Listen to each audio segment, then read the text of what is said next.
Willy D Live. What's up, family? Dum dum dum. Another one bites the dust. Dum dum dum. Another one bites the dust. And another one down, and another one down. I think he says down. But another one bites the dust. Yeah, fam, Trump is just not having a good week. First, he has to sit down and talk to Iranians whom he believes deeply is beneath him. Then he sends J.D. Vance to Pakistan to negotiate, and he returns with egg on his face to the United States without a deal in place. And now this, one of his greatest allies in Hungary, loses his bid for re-election. Yeah, fam, it's bad out there. It's bad out there on those far-right streets right now. Yeah, let's check out this article per NBC News. Viktor Orban conceded defeat Sunday after 16 years in power, as Peter Magyar's center-right Tisza party was projected to win Hungary's parliamentary election. With roughly 45% of the ballots tallied Sunday night, Tisza is projected to win 135 seats out of 199, enough for a supermajority, according to Hungary's National Election Office. Speaking to supporters in Budapest, Orban said the result was clear and painful for his party. The responsibility and possibility of governing was not given to us, he said. He added that he had congratulated the winning party, and his party, Fidesz, would serve Hungary as the opposition. Magyar posted on Facebook to say Orban had congratulated him. So, why the big switch? For the same reason the big switch is happening in November in the United States. Dissatisfaction with rising cost of living and corruption. Yeah, man, corruption. We're talking about government corruption on a scale that has never been seen before and probably will never be seen again in our lifetime.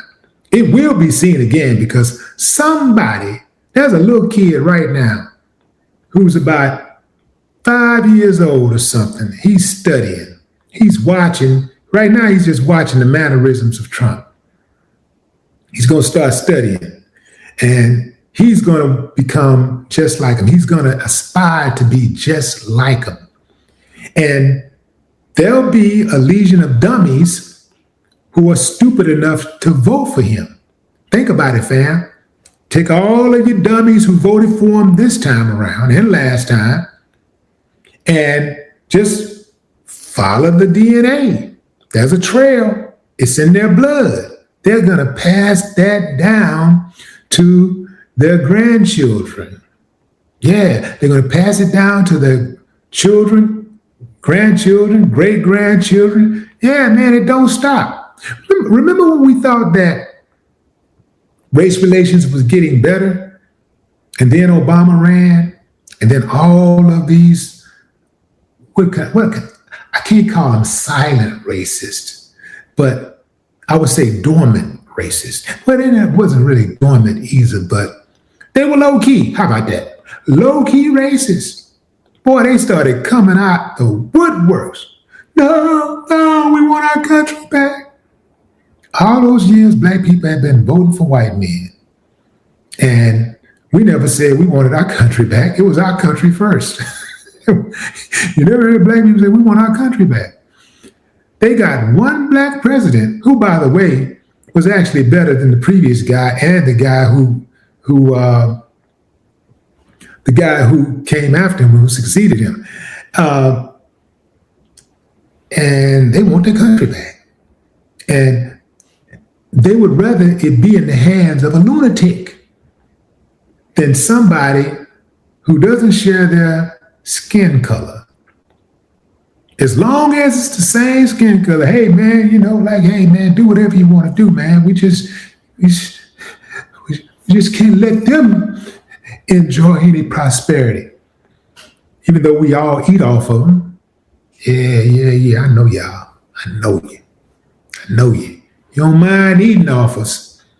Yeah, look at AT&T and Verizon and the light company and the water company.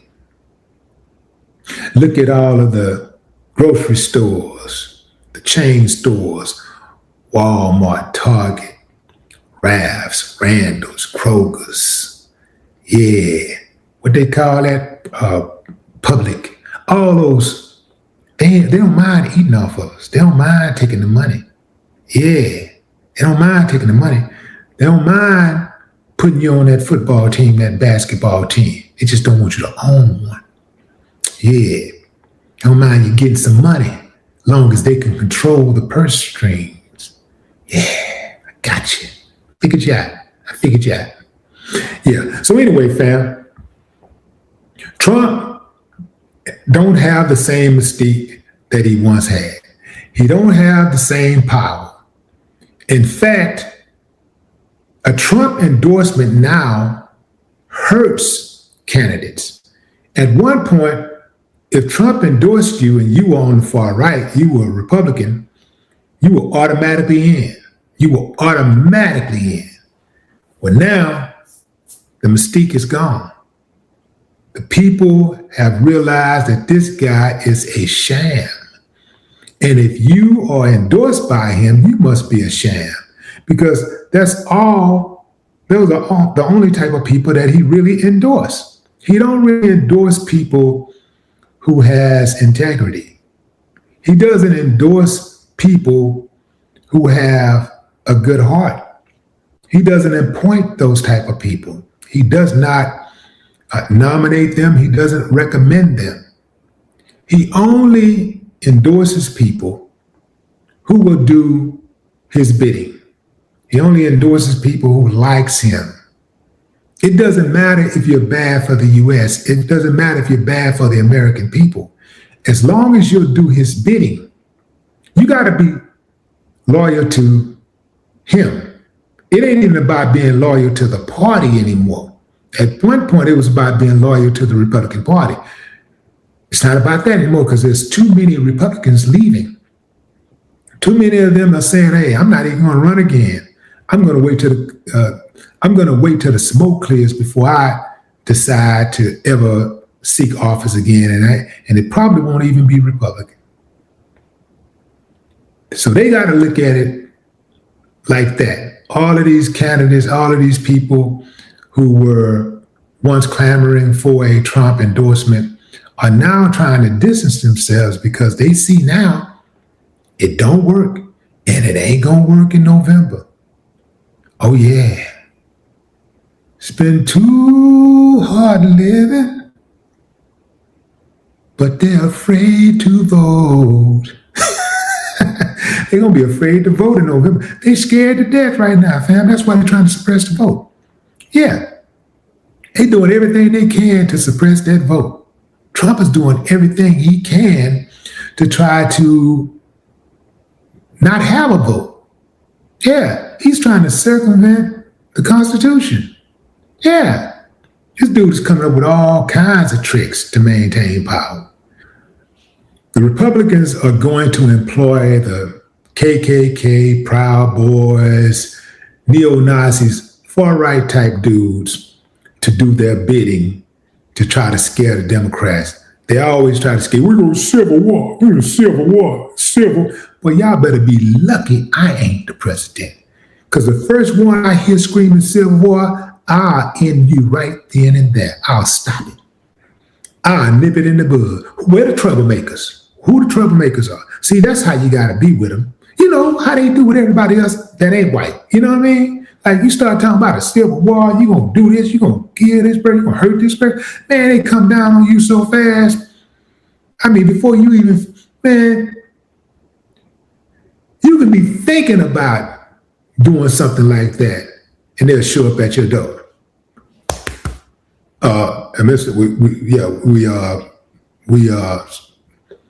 We recognize that you were thinking about overthrowing something. You want to make yourself clear here? You did?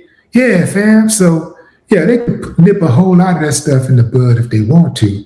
But the Republicans, they use their henchmen. This is why they haven't gotten rid of the KKK yet. Because they use the KKK to do their bidding anytime it looks like there could be a problem with losing some type of ground, some type of economic power, social, advantage. Here they come with the threats, and they use and then they'll even go out and murder. They'll kill. Yeah. Just to terrorize people. They've been riding for years, decades, riding to terrorize people. So they use fear tactics to get their way. And the Democrats always fold because, after all, many of them benefit from those same policies. Not the Democrats that look like me, but you know what I'm talking about, right? Yeah. No more talk.